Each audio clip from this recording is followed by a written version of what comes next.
my friends. Thank you very much for joining me on today's episode of the podcast. You will not be sorry. It's a very good one. I've got Dr. Aaron Carroll back with me. It's been far too long since we talked to him. Talked about the state of healthcare reform and so much more. I've got some important clips and news for you before that. But if you want to skip ahead, my conversation with Aaron begins at about 16 minutes in. Oh, and I hope that you heard my interview with Jill Filipovich on yesterday's program. I dropped it last night, I should say, as part of my Can You Talk Real Quick? It's just me and Jill talking about her latest article in The Atlantic and more. By the way, that article, which is titled I Was Wrong About Trigger Warnings by Jill. And the title is slightly misleading because there's so much nuance and detail in the article and on the issue, but really good. And talked with Jill about several other issues as well, the state of the feminist movement and abortion rights in America. But the question,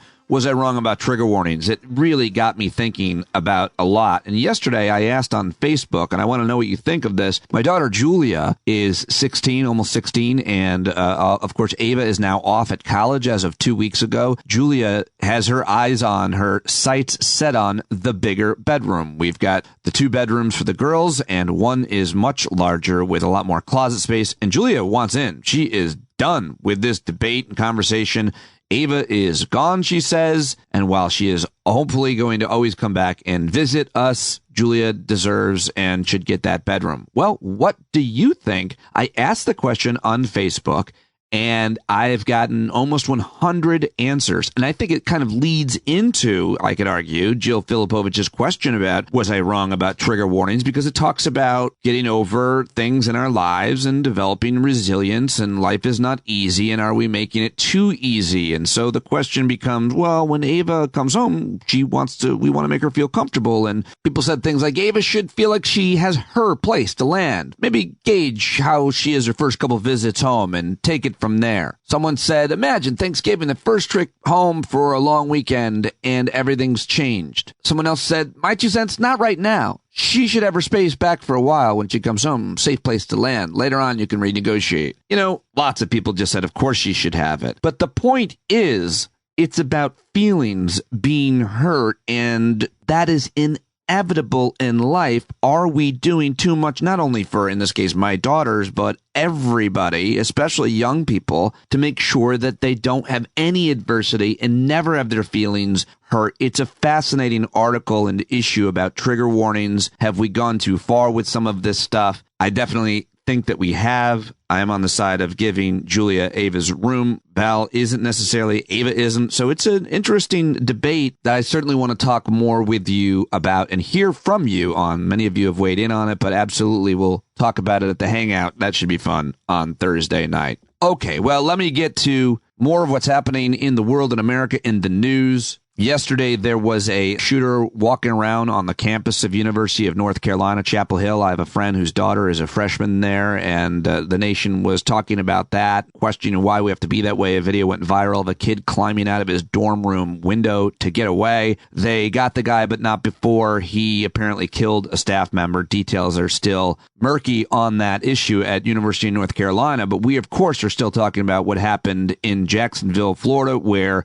a Nazi, a self-professed Nazi, went in and killed 3 black folks, and then apparently himself. Well, yesterday, Governor Ron DeSantis, or I should say 2 days ago, was booed and heckled at a vigil for the 3 people killed at an attack where this gunman specifically targeted black people. Most of the folks at the vigil were, it looks like in the video at least, black folks, and in Jacksonville, Florida. But if you haven't heard this audio, this is crazy. I mean, the guy tried to talk for like 20 seconds, and they were just booing him, and rightfully so. I can't believe he had the audacity to even show up.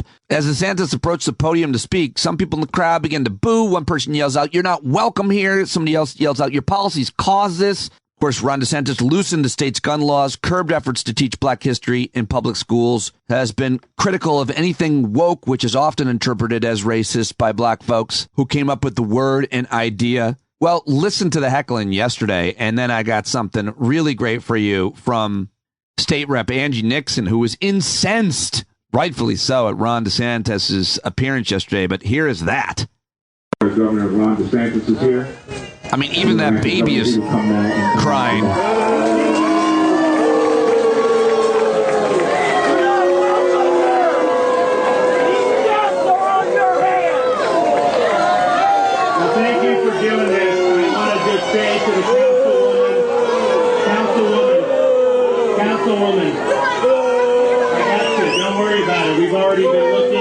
to identify funds to be able to help, one, make sure there's adequate security for Edward Waters College. We are not going to allow these institutions to be targeted by people.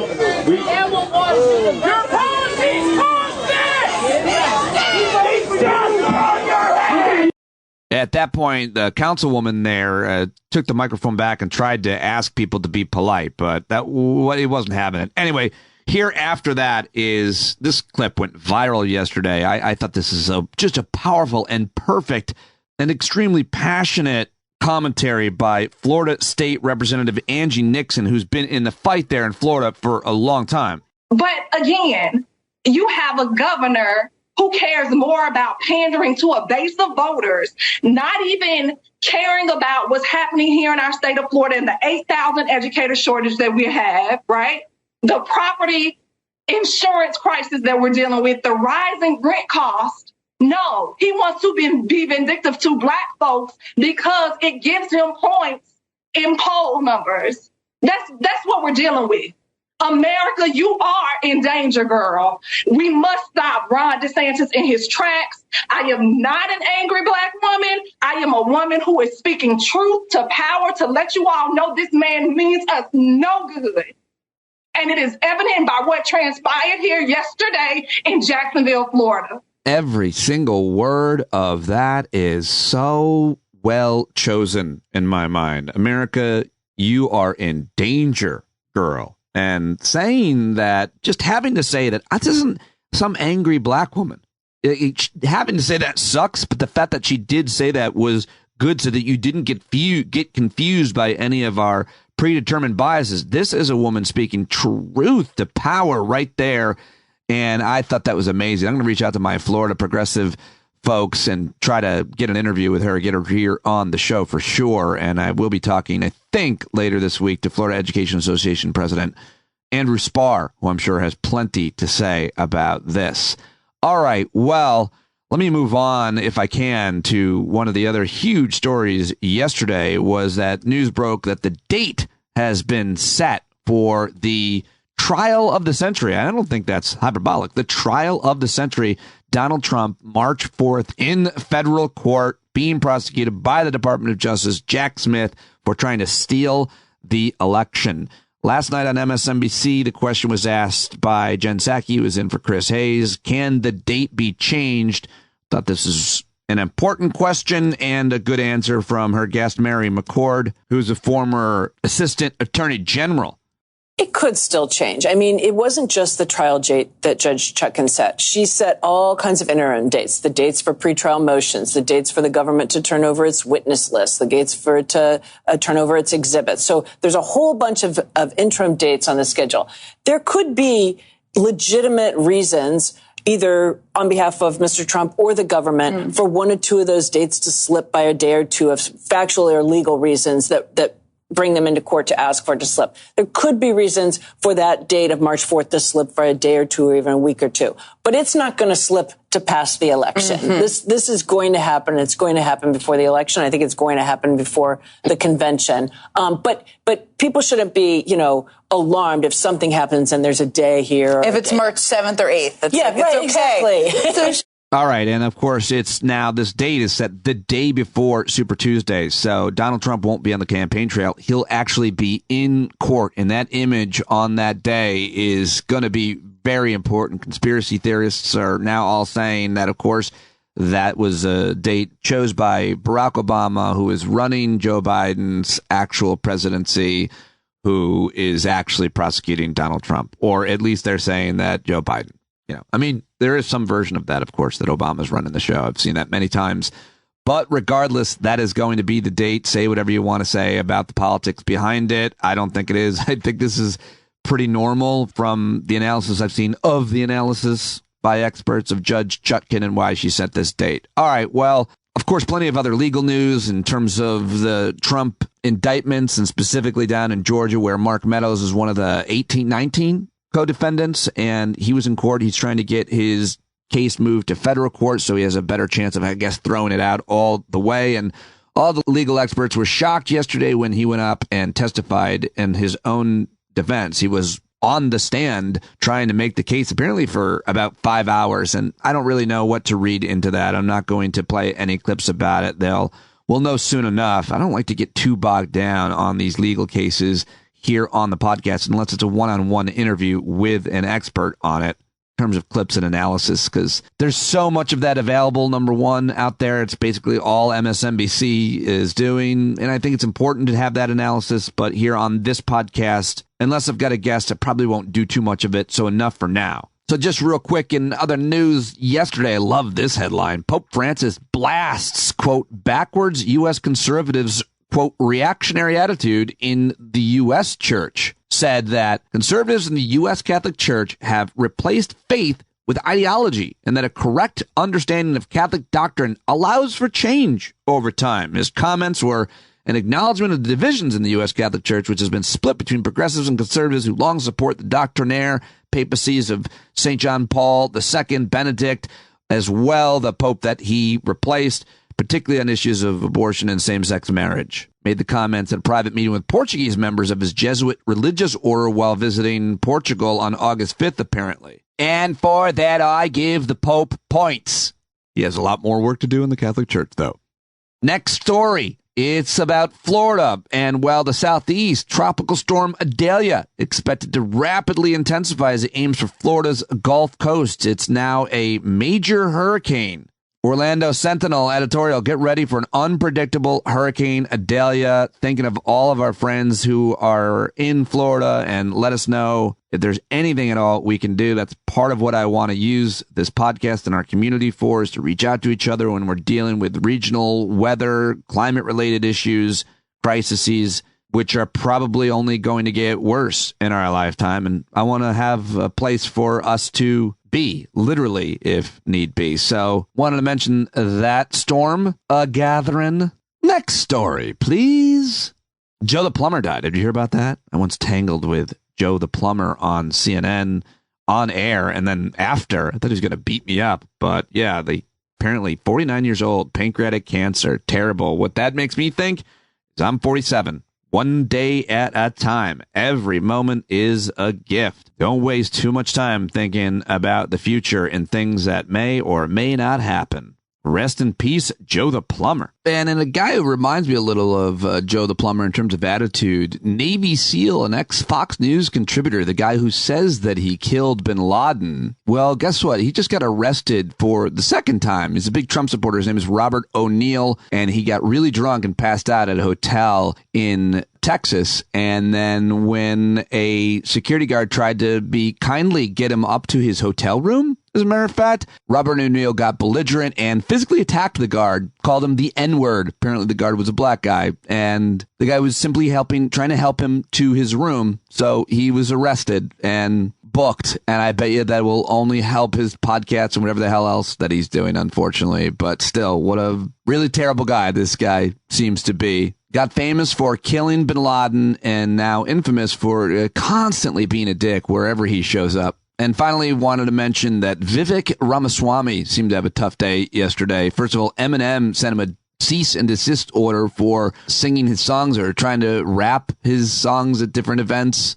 A 20-year-old clip of Ramaswamy resurfaced in which he asks presidential candidate, why should I vote for the one with the least political experience? And finally, apparently O.J. Simpson has endorsed Vivek. Oh, wait, no, that's not the final point on Vivek Ramaswamy. The worst thing we learned about him was yesterday from our friend Emily Atkin over at Heated, who did a dive, as many have been, into his investments to come up with and make the point that when Vivek Ramaswamy accused everybody else up there of being bought and paid for, well, guess what? Apparently, this guy who has had a hard time explaining his position on human-caused climate change is actually benefiting from fossil fuel boosterism, as Emily writes in her latest issue of Heated. Apparently, he has more than $50 million in holdings in a fund that's mostly used to promote fossil fuel development. So, important reporting from Emily Atkin at Heated. Apparently, Semaphore also, I guess she relied on some of their reporting. I want to give everybody credit. And that is more grist for the Vivek Ramaswamy mill. All right. Well, that's what I've got for you here in the news at the top of the show. Let's get to my guest, the great Dr. Aaron Carroll. Yesterday, President Biden announced new actions to lower healthcare costs, protect consumers from scam insurance plans and junk fees as part of his, quote, Bidenomics push, and made the announcement yesterday, the Biden-Harris administration cracking down on the insurance industry, the pharmaceutical industry, and more. That's one of the issues I talked about today with Dr. Aaron Carroll, the state of healthcare reform. Will anything else get done? And then we talked about several other issues, from vaccines to COVID to artificial sweeteners, and ran the gamut, as I always love to, with one of the best experts in the business. If you're not watching and subscribed to his Healthcare Triage channel on YouTube, you are missing out. So good. Go binge them now. Next time you're bored, say, hey, you know what I should watch? Healthcare Triage. Really good stuff. Of course, you can read him at the New York Times, and you can find him at Indiana University, where he's a distinguished professor of pediatrics and chief health officer, as well as associate dean for research monitoring, the director of the Center for Pediatric and Adolescent Comparative Effectiveness Research there. So let's do it right now with our favorite doctor, Aaron Carroll. There he is, the stand-up staple, our superstar, our favorite doctor. I have a lot of other things to say about him, but let's get to it. You don't want to hear from me. Hello, Aaron Carroll. How are you? I am really excited because you're here, and it's been too long, and I have a million questions. How are you? Good. I'm doing good. Doing well. Are you excited about this upcoming presidential election and all the healthcare issues that are going to be discussed? I don't know if excited is the right word.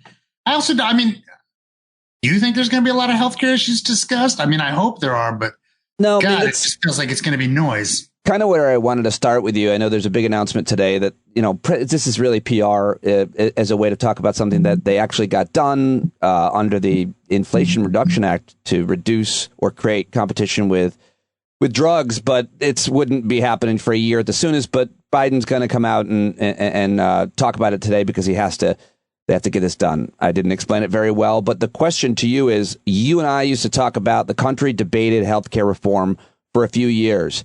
Obama passed. It was challenged in courts. It was upheld for the most part. And then I still always feel like we don't talk about it that much anymore, except in healthcare circles. What do you think?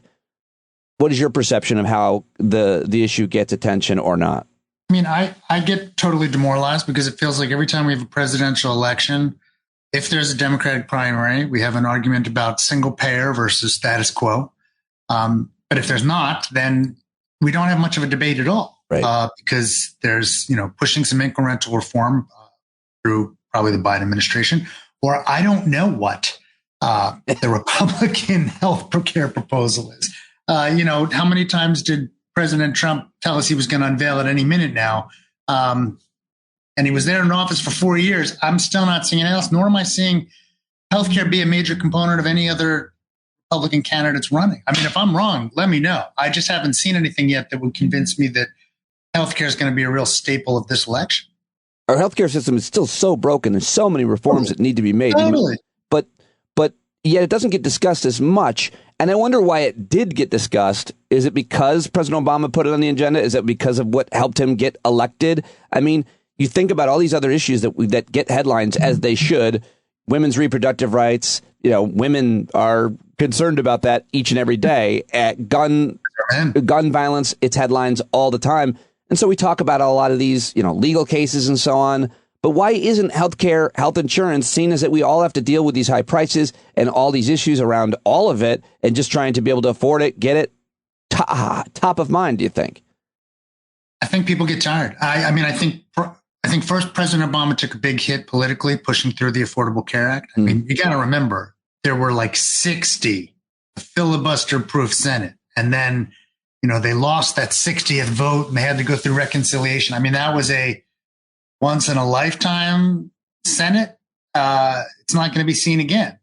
And the House is right now tenuously held by the Republicans.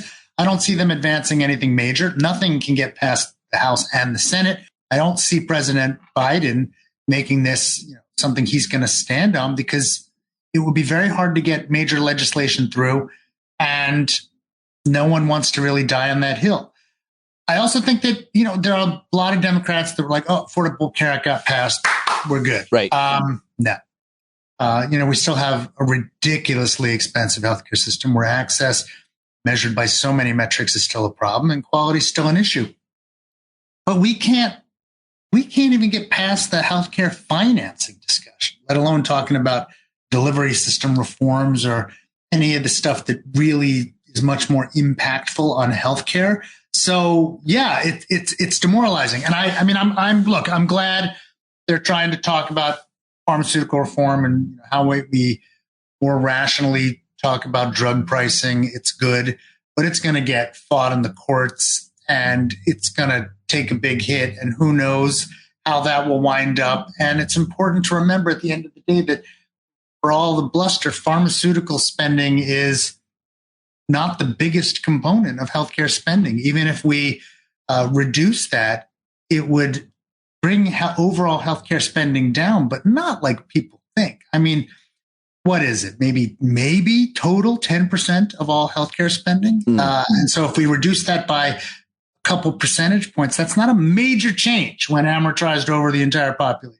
My understanding. I don't want to minimize how much that might mean to people taking the individual drugs that they're talking about negotiating, but who knows? My understanding is that these drug price competition, they're going to name 10 drugs apparently, which is interesting. Yeah. We'll see who they name. But that it mostly will benefit people 65 and older that are already on Medicare. Well, it's Medicare. So it's like, yeah, of course it's only for Medicare. It allows Medicare to negotiate with drug makers, something that you long argued, a lot of people long argued for. But this is where, yes, as a major component of healthcare reform, it is a way to help tackle healthcare spending. But the problem is that we do these things one at a time and we spend years getting to them. And at the end, then everybody gets upset because it doesn't make as much of a difference. It's also because we demonize sectors of the healthcare system almost in a cycle. Who's to blame?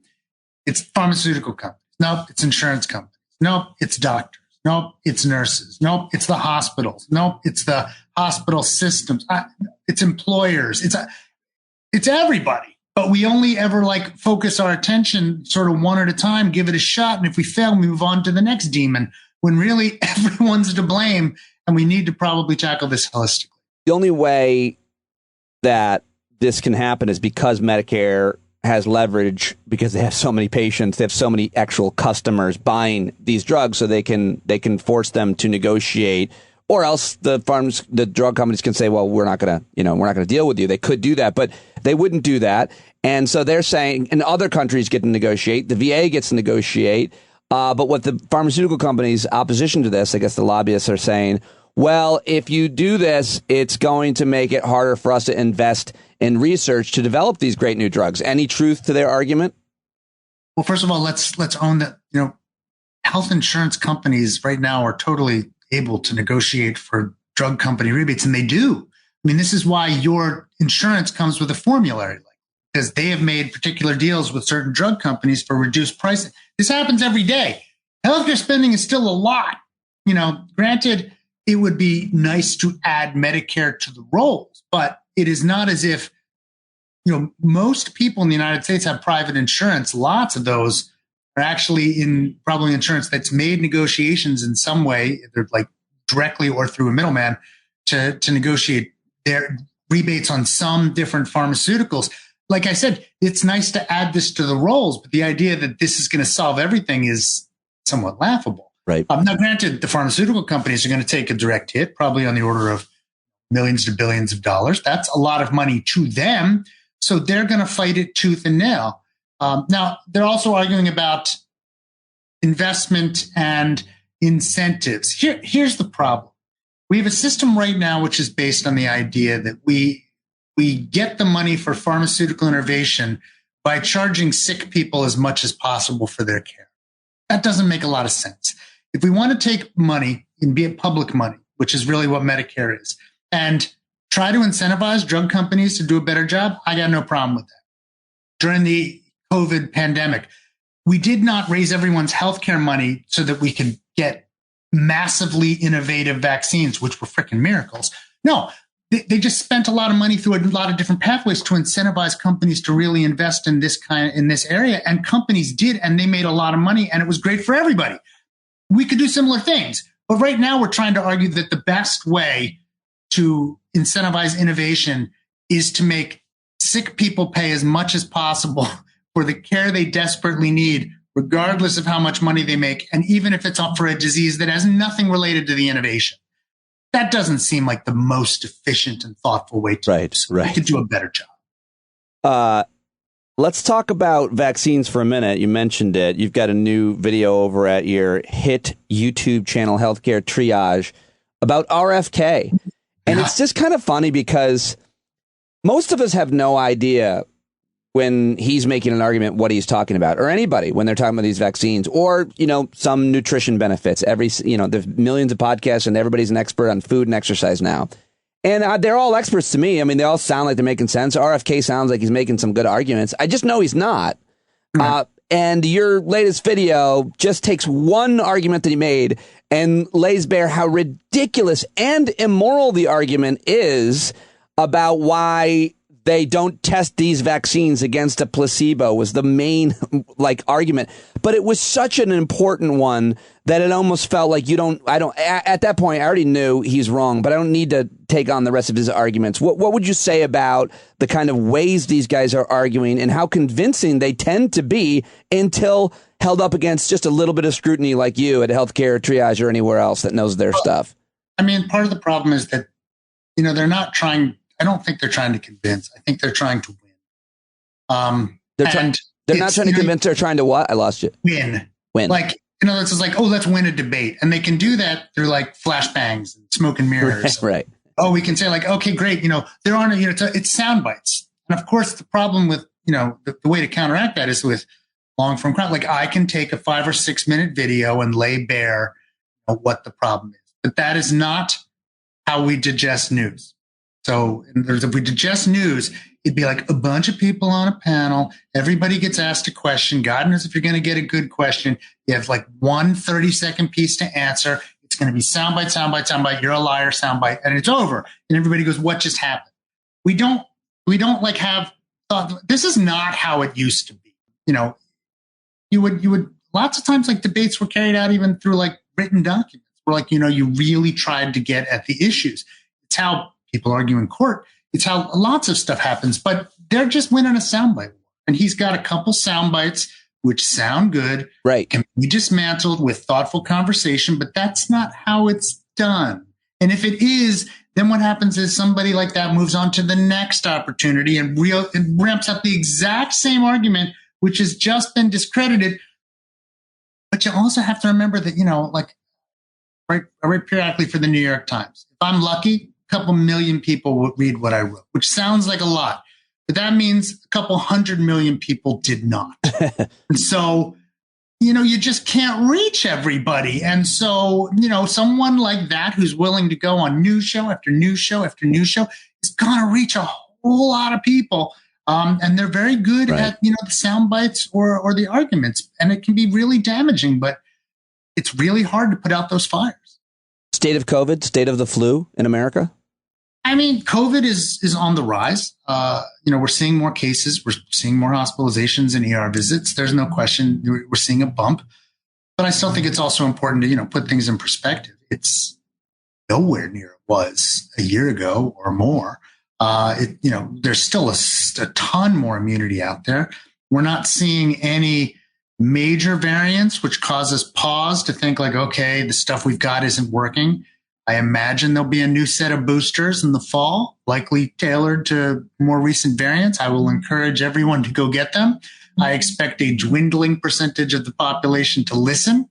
And this will eventually go the way of bad flu, where, every year we beg people to get a flu shot. I have to go through the motions of listening to people make the same tired arguments about how the shot doesn't work or flu isn't that big a deal.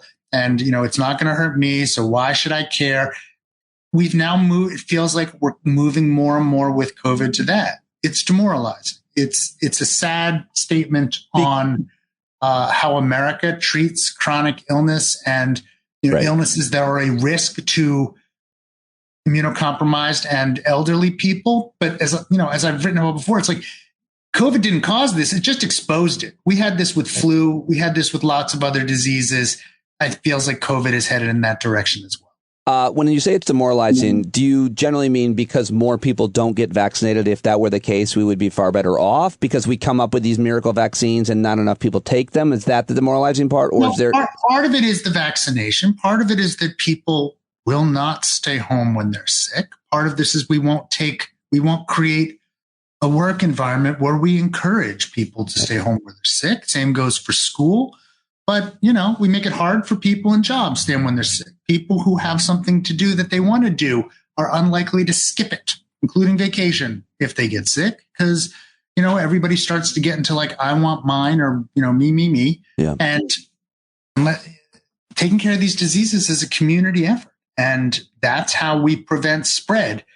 When we took COVID really seriously, we made real efforts not to spread it as much as possible. That also mattered. Those days are long over. But, we were never there with flu. I can't tell you, how many years would I be like at work and someone would come to my office like hacking up a lung and I'd be like, why are you here?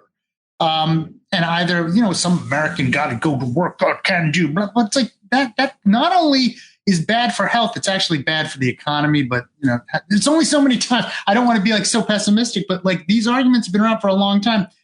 We seem just as unwilling to listen to them today as we were in the past. And that's sad. To be fair, that was when you managed a Denny's. I wish. That sounds like I mean, the truth is, like, at a workplace, like if you're talking about Indiana University, it wouldn't be weird or inappropriate for you to tell someone, hey, listen, don't come in because you get paid sick days. But at a Denny's, that's where they do come in. And that's why they're disproportionately affected because they're living closer to the edge. And now they're sick. When you have a limited amount of PTO, and this is even at good jobs, and you don't want to blow it. And it's like it's PTO, whether it's sick or not sick. Right. You don't want to blow it on sick. You want to take it for vacation or for others. And lots of jobs limit paid time off. And so, you get COVID. That's a minimum 5 days if you're following CDC guidelines, sometimes more. You get COVID again. Now you've taken off like 2 weeks of your PTO and you're like, screw that. I'm going in. And then you get the flu. Are you really going to stay home? Like we don't set this up with paid sick leave in a way that incentivizes good for the economy and good for health. Let's go through a couple of the other greatest hits that I certainly want to get your take on. You're kind of there in ground zero, Indiana University, or the state of Indiana, I should say. And I wanted to ask you about the state of women's reproductive rights. You have some great colleagues there. Dr. Tracy Wilkerson, right, is there, who wrote a whole piece in the New York Times about how terrible this has been, specifically for a young girl, I guess, from Indiana.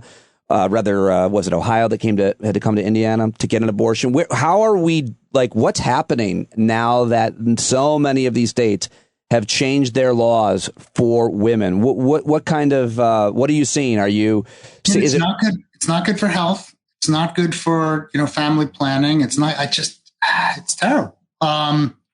Not to mention the fact that when people get scared and skittish about providing health care, it puts people's health at risk. It's hard. I will admit, I'm not on the front lines of this issue, but what I do see is it's not good for the economy. It's not good for trying to attract workers. It doesn't necessarily, make it easier to retain and recruit, and it makes it harder to assure women that they can get the health care they need when they need. And especially because so many of these laws are so restrictive that it scares providers and it scares hospitals. That's, I think, part of the goal is to make it so that people really are skittish about providing this type of health care. And you're actually seeing the data of providers being scared to offer treatment, much less even sometimes stay open at certain clinics. It's hard. I want to hesitate to say we're seeing the data because it's like I see anecdotes. Right. That's what I'm wondering. I see a lot of anecdotes. I see horror stories, but it's not as if there's an accumulated database of this and that you can just point to and be like, proven. Yes. I mean, the problem is it takes time to, accumulate data and then look at outcomes and then, watch it over time. You can't enact a law and be like, I've proven how it works right now. There are always unintended consequences. things that go on. It's very expensive to do research. And a lot of the states where this is happening are not really terribly interested in investing in the research that. So it's a hard problem. I didn't even really quite think about that. Obviously, it leaves it up to journalists who also aren't probably equipped, funded, and there was I wrote a piece, I want to say the end of last year, which is about there was that whole some blue states are trying to prevent researchers from traveling to red states to do research because they think that's a good way to punish the red states. But I'm like, you know what? How do these blue state researchers that are interested in say, how does an abortion law affect it? If you then stop them from traveling to blue states or spending money to do research in blue states, do you think the red states are going to be doing that? Right. It's so everyone wants to win. They want to win political points. They want to hurt someone else. And there are just so many ways that unintended consequences occur. It's a hard time. The Republican debate last week without Donald Trump, I don't think there was a mention of healthcare. I didn't watch it. It's weird that you didn't watch it because you texted me, I love this Vivek Ramaswamy. Why are you such a fan? I think we were moving and we were neck deep in unpacking something. But no, I did not do that. And I gotta be honest, I didn't even watch the debate. But no, I didn't see anything that followed that made me think there was a robust and interesting intellectual debate on healthcare. There was not. Going back to healthcare triage, you recently have taken on artificial sweeteners for the 5,000. You should just have a show about artificial sweeteners. There's new research, I think, that I saw getting some attention about artificial sweeteners, which, just said more of the same, that they're somehow dangerous. You are not buying it. And I can say I've been to your home. It was filled with diet soda. You are practicing what you preach. You're not afraid. You've got one there. You've got one there. I mean, this is actually a diet Arnold Palmer, but it's no. I mean, again, it's if you're one, there's not really good conclusive evidence. Artificial sweeteners are damaging. And even if you believed that there was a link, it has to be so small, barely measurable. And the reality is that more often than not, it's a debate between sugar or artificial sweeteners. And there's no question every single time I would choose the diet drink over the sugar drink. Now people were like, oh, you need neither. I'm like, okay, good luck with that. Abstinence rarely works. Telling people to eliminate all sweeteners from their life is very difficult. And if I'm trying to do harm reduction, I would rather people use the artificial sweeteners than sugar. And even when you looked at that study, the amount of artificial sweetener that you needed, even in the European studies, to achieve what they said was dangerous was half a case of soda a day. If you're drinking half a case of soda, diet soda a day, not only is it not proven, and not only is that the level at which they start to get concerned, I'll say that's probably a lot. That's a lot. Don't. The vast majority of us are not drinking that much diet soda a day. And in the amount that most of us are consuming it, there's just nothing going on. What is your consumption of caffeine?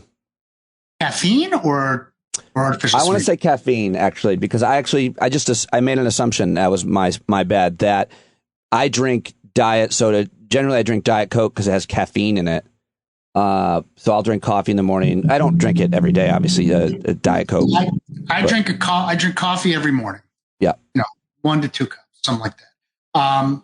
I drink. Really, the only soda I drink these days is if Amy or Sydney stop and get McDonald's diet soda on the way home, because that is the best diet. Yeah. But that's it. And maybe I have tea once in a while at night. So it's not an enormous amount of caffeine, but it's also not an enormous amount of artificial sweetener. I'm not consuming that much. So I think that's a lot of people. People are not consuming half a case of diet soda. If they are, I concur. That's probably too much, even if it's not proven. I have to ask you about how much attention you've paid, and I should have looked this up if you've done a lot on this recently or at all.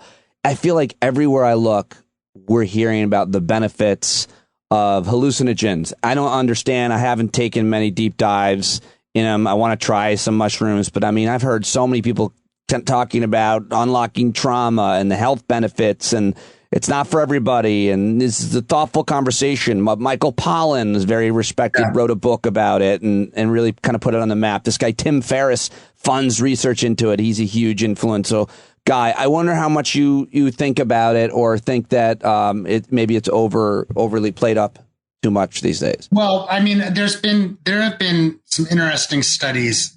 I know I've done a healthcare chairs on this. I know I wrote a Times column on this. I can't remember how many years ago, on psychedelics for a variety of mental health disorders. The research is interesting, but it's all small. Like, they don't have a lot of really well-designed long-term randomized controlled trials. So it's the kind of thing where I'm like, looks interesting. Let's do more research. Here it is, 2017, New York Times. Can psychedelics beat therapy? Allow research to find out, is your piece. This is one of those, I'm like, it's not terribly new. Like, people have been saying this since then, at least, because that was when I wrote the column. But the research is interesting, and I don't discount it. Like, I think it actually might. The problem is that it's like those studies are incredibly rigorous, regimented protocols. And of course, most people are getting high on their own. And so that's not A equals B. Those are just very, very different in how they're being used. But this is one of those where we medicalize things that are illegal. We did it back during Prohibition with alcohol, done it quite a bit with marijuana. Now that marijuana is becoming more and more legal, you see less and less focus on medical marijuana because people just use it. I expect that we will see medical psychedelics someday if they legalize them. Maybe we won't. I don't know, but I don't discount it out of hand. There is some impressive research, especially on intractable problems that have failed to be settled by other pharmaceutical or therapy, and like, that stuff holds promise. I'm all for well-designed, controlled research that looks at both safety and efficacy. But a lot of the people that are promoting it have gone sort of outside the boundaries of that science, and that's always a little bit squishy. And so I don't know. Needs more research. Yeah, and let's do it. Like, I'm not saying don't do it. I wish we could be better at doing this kind of work. We make it very hard. I wanted to ask you also about your friend, Indiana and book bans. And this has been your friend John Green's big thing for, I don't know, over a month now, because they banned his book in his hometown library or something like that. You are friends with him. He produces your YouTube show. What's going on in your state and with books and his whole mission? I mean, I never want to speak for others, but we had a county library that basically took a whole host of young adult books and decided that they were dangerous for youth and that they needed to be, put behind a counter where they'd have to ask for them and then get perhaps parents' permission, which is, it's not banning, but it's de facto banning. And it's also labeling a lot of literature dangerous. That just really, like, it's just, every time you think we're beyond this or past it, it comes back again. Like, the books that they're labeling dangerous, including John's, really, like, some of these are like, there is sex that happens off screen, like, it's not, or off, like, it's not like we're highlighting it. It's just, it happened. And all of a sudden it's like, okay, now that needs to be taken away from all children. I'm like, then you don't live in the real world. You don't watch TV. You don't watch movies. You don't do, like, if you think this is the most dangerous stuff, but it's easy to attack and it wins political points with, local politicians sometimes, and especially where a lot of these fights have evolved into school boards and libraries. And it's sad. And I used to think this kind of stuff was gone, but sometimes it feels like people lost their minds. Yeah, that feels that way quite often. If you go to a school board meeting, a local school board meeting, or turn on the TV. Well, I'm glad that you haven't. It seems like you still have your marbles.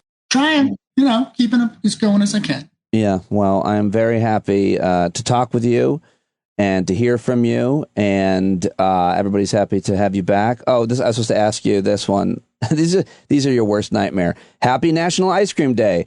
Here are ice cream's surprising health benefits according to Harvard research. Oh, come on. Let me guess, the Harvard T.H. Chan School of Public Health. Let's see. I think that's right.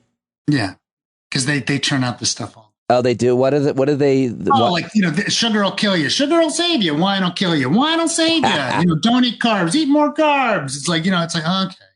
Like every time you turn around, there's another one. But really, ice cream benefit. This is one of those where I want to be like, I'm not telling you to ban ice cream. I think ice cream's great, but like, it's not health. It's not like eat tons. It's healthy. It's gonna make you love more and feel good and lose. Come on, it's ice cream.